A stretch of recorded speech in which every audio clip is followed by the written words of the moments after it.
blessing to see people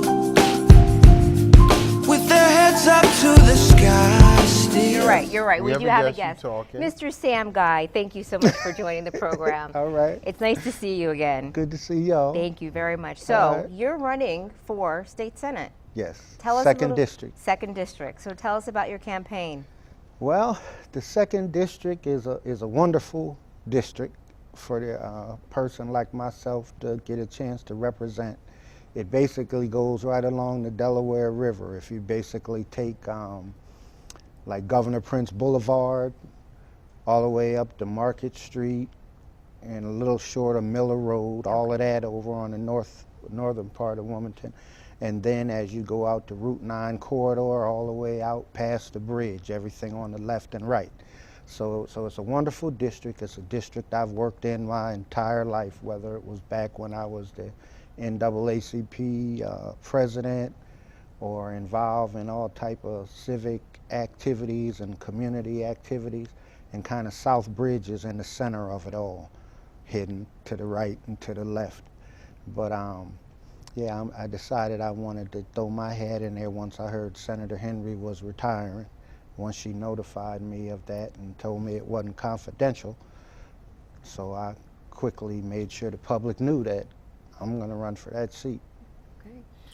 Now, normally I have questions for someone running for office because I done spoke outright in different places about people running for office. And I know about a couple months ago, I made a statement where people need to do their homework on people that's running for office, their background and what they stand for and everything else. And I had an experience with you where I had a small issue. I called you. You called me back the next day and said, let's meet and talk. You took me somewhere, we sat, we talked. What you said, without doing no paperwork or anything, was the solution to the problem, if you remember that. Yes, I do. So what I want all the viewers to do, I see it before, do your homework. Your background, from your degrees, what you've been president of, the work you've done in the community, it speaks for itself. So anyone that's, and I'm not saying I'm voting for Sam Guy, I endorse him, he's the only one that could come on. I'm not saying, all I'm saying is do your homework. And when you do the homework, when this man speaks for itself, that should be a vote for Sam Guy. It's That's funny. what I see. It's funny, Mr. Guy, because years ago when I first met you, I didn't know anything, and I'm like, oh, he's just a really nice guy, right? And you had a piece of paper. It was yellow, and it was just everything that you've done. And I remember taking that home and just kind of like, all right, he gave me this paper. And then my mother saw it, right? And my mother was like, this is Sam Guy. This is who you interviewed. You need to read this. And I read it because I hadn't read it before. And I was just amazed. I was amazed at what you've done for the community and what you've done, in the course of your life. So you brought some stuff with you. I want to give you a chance to talk through that if you'd like to. Well, I actually brought it to leave with Okay. you all. It's kind of a summary of things, but if you've been an elected official, you have a legislative record, right? So I have a legislative record. And it's public, it's on the internet, and it shows that I've had about 53 laws passed and about 52 resolutions passed in my career. So that means that I've been working legislatively.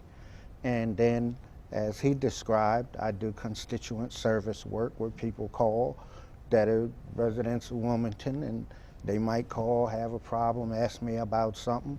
And half the time I might be able to just point them in the right direction in a quick conversation, and sometimes it may take a little bit more than that.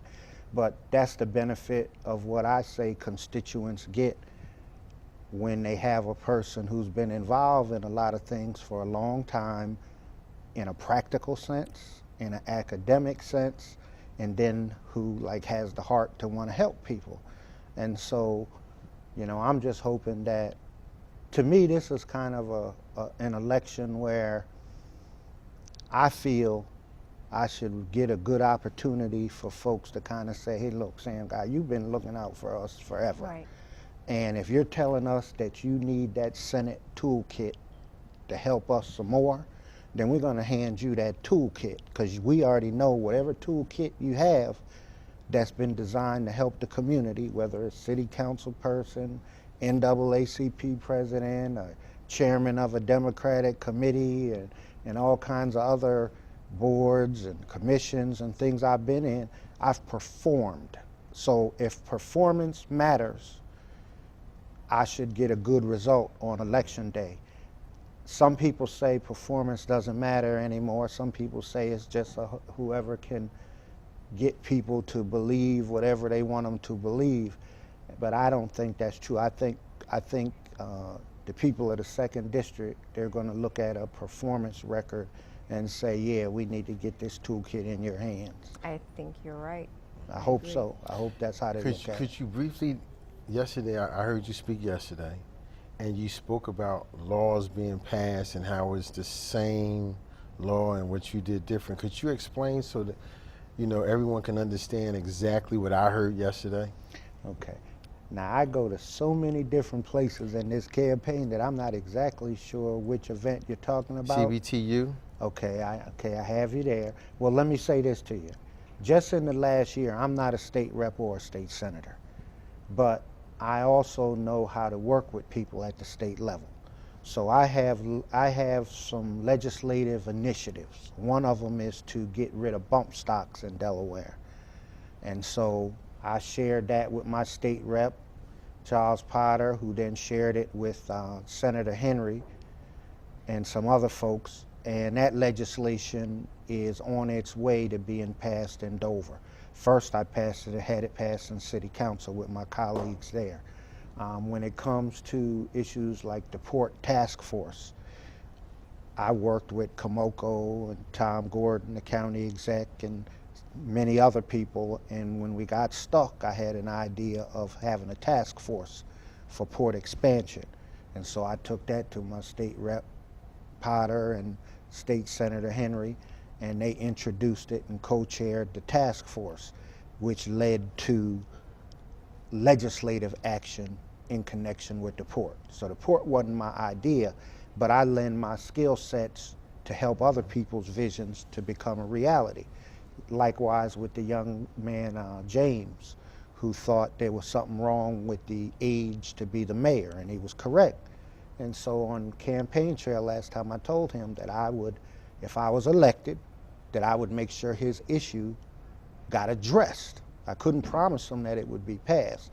Well, I honored my commitment on the campaign trail and got it through City Council and then sent it up to State Rep Potter and Senator Henry, and they walked it on through, and it was signed by the governor. So in some sense, I have like a legislative record at the state level without being a state rep or state senator, and I've been doing this kind of thing for years, having ideas and impact and things at the state level. So, you know, in some sense, I have a legislative record. Like, this process isn't new to me. It's something I'm comfortable with. Okay. So, well, that's Mr. it. Guy, we want to thank you again for coming on the program. You're welcome back anytime. Thank you all. And we wish you the best of Appreciate luck. it. We can't wait to see more of your campaign. And we'll see you on the 30th at your fundraising event. All right. Okay. Take care now. Thank you for too. having me. Anytime. At home, we're going to ask you to stay tuned. We have KP Dance Expressions coming up next, and that's Dwayne's Watch. We'll be right back.